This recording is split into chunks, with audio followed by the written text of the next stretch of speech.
எல்லாருக்கும் வணக்கம். இது நம்ம சேனல் ஹார்ட்ஃபுல் ஸ்டடி. வாங்க கிளாஸ்க்குள்ளே போகலாம். இன்றைக்கான டாபிக் என்ன பார்க்க போகிறோம் அப்படின்னா யூனிட் 1ல் பெர்ஸ்பெக்டிவ்ஸ் இன் இன்க்ளூசிவ் எஜுகேஷன். இந்த லெசனில் இன்றைக்கான topic emergence of inclusive education in India from the historical perspective. வாங்க டாபிக்குள்ளே போகலாம். In India, special education as a separate system of education for disabled children outside the mainstream education system was evolved way back in 1880s during the British colonial rule. So என்ன சொல்கிறாங்கன்னா, இந்தியாவில் வந்துட்டு டிசேபிள்டாக இருக்கிற குழந்தைங்களுக்குன்னு சொல்லி ஸ்பெஷலான ஒரு செப்பரேட் எஜுகேஷன் சிஸ்டம் வந்து கொண்டு வராங்க. அது எப்போ கொண்டு வராங்க அப்படின்னா 1880s வந்து கொண்டு வராங்க, பிரிட்டிஷ் கொலோனியல் ரூலில். இதில் the first school for deaf was set up in Mumbai in 1883. So in 1883 வந்து என்ன பண்ணுறாங்க அப்படின்னா, காது கேட்காத குழந்தைங்களுக்கான ஸ்கூலை வந்துட்டு பாம்பேயில் வந்து ஃபஸ்ட்டு கொண்டு வராங்க. அதுக்கப்புறம் வந்துட்டு பிளைண்டாக இருக்கிற குழந்தைங்களுக்கு வந்து அமிர்த்சரில் வந்து in 1887 வந்துட்டு ஸ்கூல் கொண்டு வராங்க. ஸோ ஃபஸ்ட்டு வந்து 1880s வந்து செப்பரேட்டாக டிசேபிள்டு குழந்தைங்களுக்காக ஒரு ஸ்கூல் வந்து ஓப்பன் பண்ணணும் அப்படின்னு பண்ணுறாங்க.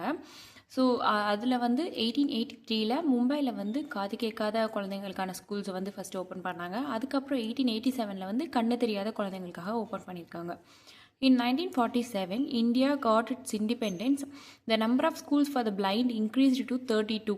ஸோ இண்டிபெண்டன்ஸ்க்கு அப்புறம் வந்து நம்ம இந்தியாவில் வந்து அந்த கண்ணு தெரியாத குழந்தைங்களுக்கான ஸ்கூல்ஸ் வந்து இன்க்ரீஸ் ஆகிட்டே போகுது. ஸோ 32 ஸ்கூல்ஸ் வரைக்கும் ஓப்பன் பண்ணிடுறாங்க. For the def 30 and for mentally retired 3.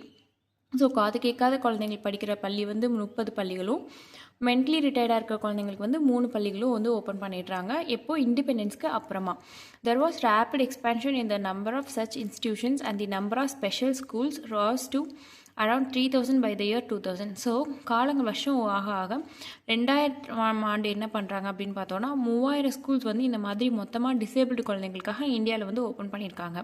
The government of India in 1960s design the scheme for preparing teachers for teaching children with visual impairment.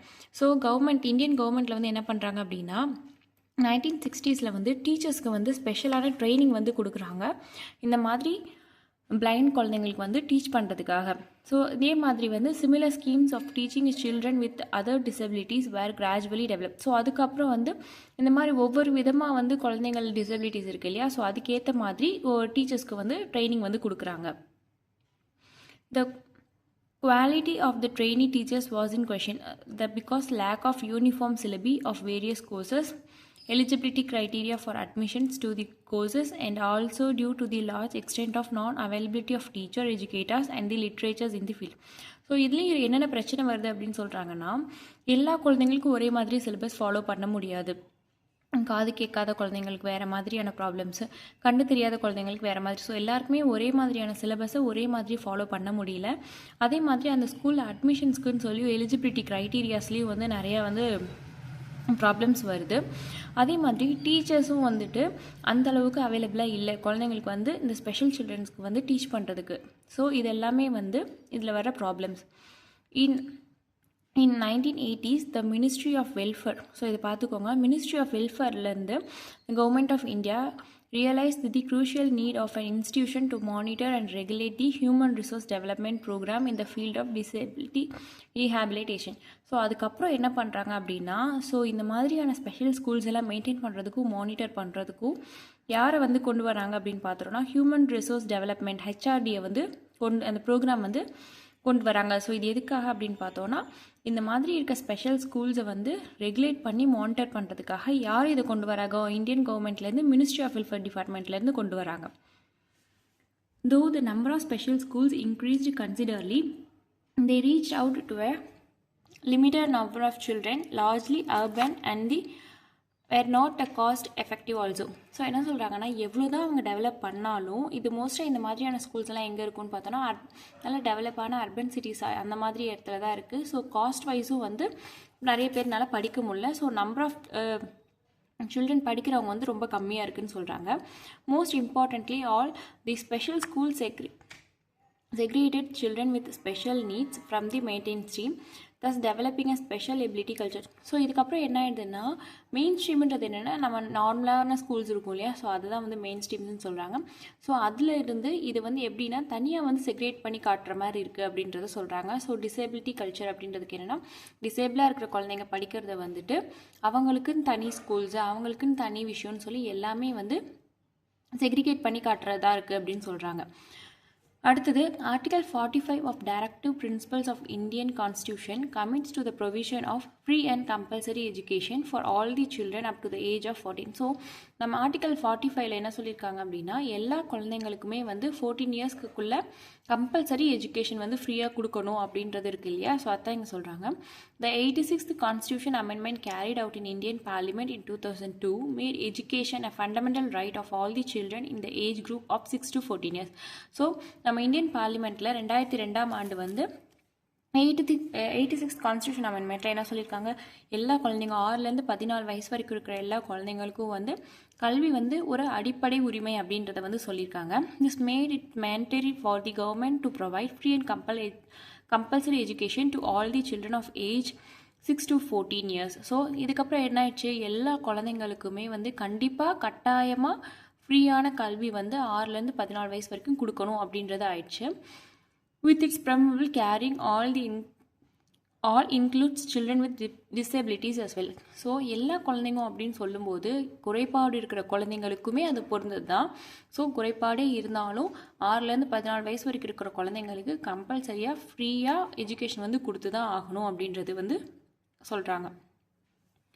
The national policy of education in 1986 and the Programming of Action 1992 stressed the need for integrating the children with special needs with other groups. So இதில் என்ன சொல்கிறாங்கன்னா national policy of எஜுகேஷனில் வந்து என்ன சொல்கிறாங்கன்னா integrated education வந்து கொண்டு வரணும் அப்படின்னு சொல்கிறாங்க. அதாவது ஸ்பெஷல் சில்ட்ரன்ஸை வந்துட்டு நார்மலான மெயின் ஸ்ட்ரீம் ஸ்கூல்ஸில் வந்து இன்டகிரேட் பண்ணணும் அப்படின்றத வந்துட்டு சொல்கிறாங்க.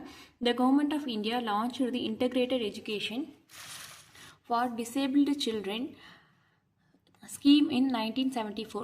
ஸோ இதுக்காக தான் வந்து கவர்மெண்ட்டில் வந்து இந்தியன் கவர்மெண்ட்டில் என்ன பண்ணுறாங்கன்னா ஒரு இன்டகிரேட்டட் எஜுகேஷன் வந்து கொண்டு வராங்க. ஸோ டிசேபிள்டு சில்ட்ரனுக்காக அதுக்காக கொண்டு வரப்பட்ட ஒரு ஸ்கீம் தான் என்னன்னு பார்த்தோன்னா project integrated education for disabled அப்படின்றத வந்துட்டு ஒரு ஸ்கீம். இதை வந்து யார் கொண்டு வரேன்னு பார்த்தா இன்டகிரேட்டட் எஜுகேஷன் ஃபார் டிசேபிள்டு சில்ட்ரனுக்காக இந்தியன் கவர்மெண்ட் வந்து ஒரு ஸ்கீம் லான்ச் பண்ணியிருக்காங்க. ஸோ அதுதான் project integrated education for the disabled. இது வந்து எப்போன்னா 1974 வந்து இதை கொண்டு வராங்க. இந்த ஸ்கீமை was another experiment on the integrated education in India.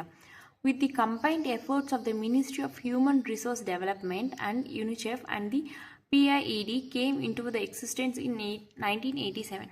So இந்த ஸ்கீமை கொண்டு வரது வந்து யாரெல்லாம் சேர்ந்து இது கொண்டு வராங்கன்னு பார்த்தோன்னா ministry of human resource development UNICEF and PIED எல்லாம் சேர்ந்து வந்து இந்த ஒரு விஷயத்தை வந்து இன்ட்ரடியூஸ் பண்ணுறாங்க. இன் லேட் 90s வந்து என்ன பண்ணுறாங்கன்னா philosophy of inclusive education is added in the district primary education program. So அதுக்கப்புறம் இது என்ன பண்ணுறாங்க அப்படின்னா ப்ரைமரி எஜுகேஷன் ப்ரோக்ராமில் டிஸ்ட்ரிக்ட் ப்ரைமரி எஜுகேஷனில் வந்து கீழே இது கொண்டு வராங்க. a joint venture of Indian government's Department of Education and the World Bank to put the People with Disabilities Act. So இதில் என்ன பண்ணுறாங்கன்னா வேர்ல்டு பேங்கோட ஹெல்ப்போட இந்தியன் கவர்மெண்ட்டில் வந்து என்ன பண்ணுறாங்க எஜுகேஷன் டிபார்ட்மெண்ட்லேருந்து டிஸ்ட்ரிக்ட் ப்ரைமரி எஜுகேஷனில் வந்து இன்க்ளூசிவ் எஜுகேஷனை வந்து கொண்டு வராங்க. Unlike the other initiatives in India recording education and the children with disabilities, DPEP focused on inclusive of children with mild to moderate disabilities in the mainstream schools. So இதில் என்ன பண்ணுறாங்கன்னா ஒரு சில குழந்தைங்களுக்கு வந்து மைல்டான டிசபிலிட்டிஸ் இருக்கும். ஸோ பார்வைனா ஒரு சுத்தமாக ஐ விஷன் இல்லாமல் அந்த மாதிரி இல்லாமல் ஒரு மைல்டான டிசபிலிட்டிஸ் இந்த மாதிரி இருக்கும் இல்லையா. அதே மாதிரி ஒரு சில குழந்தைங்களுக்கு வந்து காது கேட்காதுன்னு சொல்ல முடியாது. ஒரு இயர் ட்ரீட்மெண்ட் எடுத்துகிட்டு அவங்களுக்கு வந்து இயர் மிஷின்லாம் மாட்டினா காது கேட்கும் அப்படின்ற மாதிரி அந்த மாதிரி இருக்கிற மைல்டாக இருக்கிற ஒரு டிசபிலிட்டிஸ்லாம் இருக்கிற குழந்தைங்கள வந்து என்ன பண்ணுறாங்கன்னா மெயின் ஸ்ட்ரீம் ஸ்கூல்ஸில் நார்மலான ஸ்கூல்ஸில் வந்து இன்க்ளூசிவாக வந்து கொண்டு வர்றாங்க. Thus inclusive education emerged in India scenario in decade 1991 to 2000 replacing the concept of integrated education. So இப்படி தான் வந்து என்ன ஆகுது, நம்ம இந்தியாவில் வந்து ஒரு இன்க்ளூசிவ் எஜுகேஷன் வந்து கொண்டு வர்றாங்க. ஸோ இன்டகிரேட் வந்து பண்ணுறாங்க. ஸோ ஓவராலாக இது வந்து நம்ம ரிவைஸ் பண்ணோன்னா எல்லாமே ரொம்ப சின்ன சின்ன பாயிண்ட் தான். எப்படி வந்து எமர்ஜ் ஆச்சு, நம்ம இந்தியாவில் வந்து இன்க்ளூசிவ் எஜுகேஷன் வந்து எப்படி எமர்ஜ் ஆச்சு அப்படின்னு கேட்குறாங்க. ஃபஸ்ட்டு வந்து 1880s ஒரு செப்பரேட்டாக வந்து குழந்தைங்களுக்கு, டிசேபிளாக இருக்க குழந்தைங்களுக்கு வந்துட்டு ஸ்கூல்ஸ் வந்து ஓப்பன் பண்ணணும் அப்படின்றாங்க. அப்புறம் காது கேட்காத குழந்தைங்களுக்கு 1883 மும்பையில் வந்து ஸ்கூல்ஸ் ஓப்பன் பண்ணுறாங்க. கண்ணு தெரியாத குழந்தைங்களுக்கு வந்து அமிர்த்சரில் வந்து இன் 1887 வந்து ஸ்கூல்ஸ் வந்து ஓப்பன் பண்ணுறாங்க. நமக்கு இண்டிபெண்டன்ஸ் ஆனது கிடைச்சதுக்கப்புறம் என்ன பண்ணுறாங்கன்னா, இந்த ஸ்கூல்ஸோட நம்பர்ஸ் வந்து இன்க்ரீஸ் ஆகுது. ஸோ பிளைண்ட்ஸ், கண்ணு தெரியாத குழந்தைங்க படிக்கிறதுக்கான ஸ்கூல் வந்து 32 அண்ட் காது கேட்காதவங்களுக்கான ஸ்கூல்ஸ் 30 அண்ட் மென்டலி ரிட்டையர்டாக இருக்கவங்களுக்கு 3 அப்படின்னு சொல்லி நிறைய ஸ்கூல்ஸ் வந்து ஓப்பன் பண்ணிடுறாங்க. இதுவே 2000ஆவது ஆண்டில் என்ன ஆகுது அப்படின்னு பார்த்தா மொத்தம் ஸ்கூல்ஸோட எண்ணிக்கை வந்து 3000 வந்து இன்க்ரீஸ் ஆகிருக்கு. ஸோ இதுக்கப்புறம் வந்து கவர்மெண்ட் ஆஃப் இந்தியா வந்து நிறைய ஸ்கீம்ஸ்லாம் கொண்டு வராங்க. எதுக்குன்னு பார்த்துட்டோன்னா, இந்த மாதிரி இருக்கிற குழந்தைங்களுக்கு டீச் பண்ணுறதுக்காக டீச்சர்ஸ்க்குன்னு வந்து ஸ்பெஷலாக வந்து ட்ரைனிங் கொடுக்கறதுக்காக நிறைய ஸ்கீம்ஸ்லாம் வந்து கொண்டு வராங்க.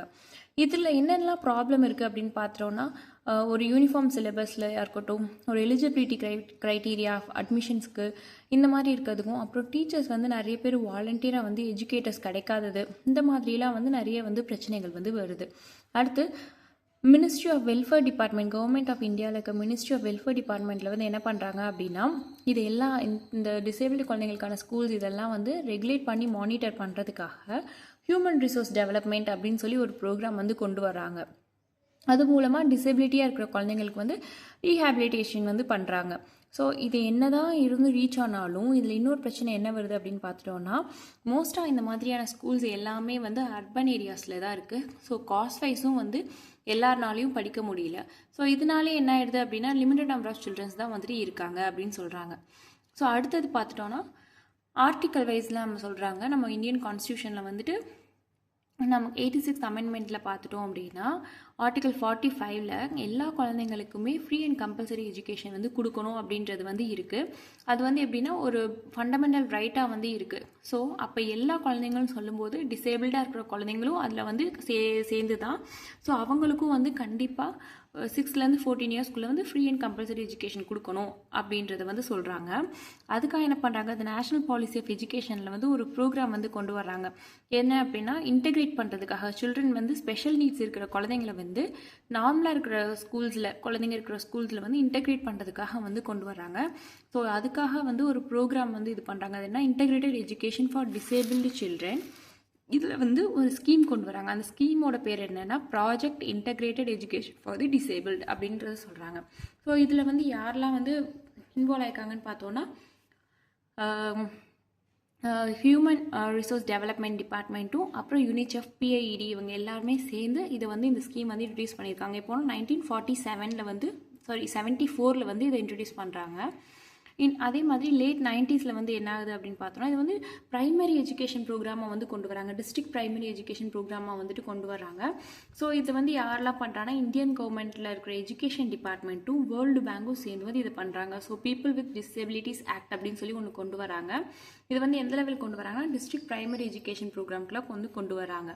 ஸோ இதில் பார்த்துட்டோன்னா, in DPEP focused on inclusive of children with mild to moderate, அதாவது குறைபாடுகள் வந்து ஒரு மைல்டான குறைபாடுகள் இருக்கிற குழந்தைங்களை வந்து இன்டெகிரேட் பண்ணுறாங்க. எப்படின்னா, மெயின் ஸ்ட்ரீம் ஸ்கூல்ஸ் கூட வந்து சேர்த்து ஒரு இன்டெகிரேட் பண்ணி ஒரு இன்க்ளூசிவ் எஜுகேஷனை வந்து கொண்டு வராங்க. ஸோ இப்படி தான் வந்து நம்ம இந்தியாவில் வந்து ஒரு இன்க்ளூசிவ் எஜுகேஷன் வந்து வந்தது. அதுதான் இன்றைக்கான டாபிக். உங்களுக்கு ஏதாவது டவுட் இருந்ததுன்னா நீங்கள் கமெண்ட் செக்ஷனில் சொல்லுங்கள், அதை நான் வந்து கிளாரிஃபை பண்ணுறேன். தேங்க்யூ.